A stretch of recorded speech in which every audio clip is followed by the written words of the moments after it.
The shooting has started in eastern Ukraine. One pro-Russian activist has been killed, a number of others injured, as Ukrainian forces attempt to retake buildings occupied by armed men yesterday. The escalation marks a worsening of an already extremely volatile situation, and it could scupper crisis talks due to take place later this week between the US, EU, Russia and the Ukraine.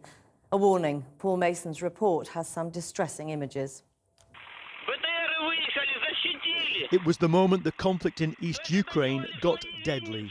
These pictures from Russian TV show Ukrainian army vehicles alongside the remains of a separatist roadblock near the town of Slovyansk.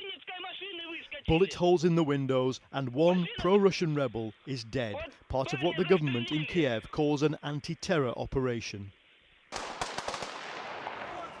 In the nearby town of Kramatorsk, rebels had extended their control, seizing another police HQ by force of arms.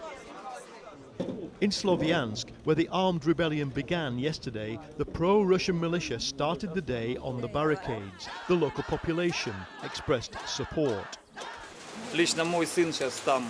My son is on the barricades now. No one asked him to go.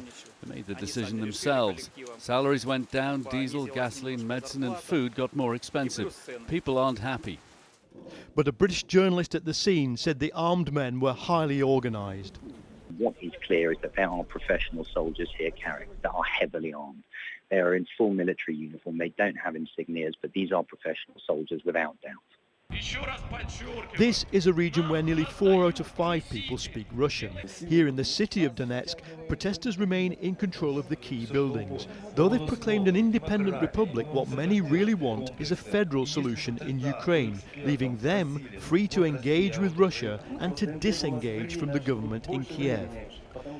But there's a danger of escalation. Last week, NATO released these satellite images of a Russian troop buildup on the border close to Donetsk. A mechanised brigade, anti-tank and artillery battalions, force enough to move into Ukraine and keep on rolling. It has all the telltale signs of what we saw in Crimea. It's professional, it's coordinated, there's nothing grassroots seeming about it.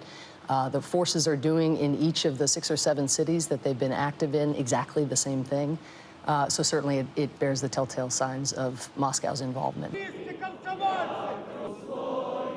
In Kiev, where a revolution in February changed the geopolitics of this country, they held a rally to defy Russia. The government here is being restrained by its Western allies. Britain last week offered to send in civilian advisors to bolster policing and justice in Ukraine.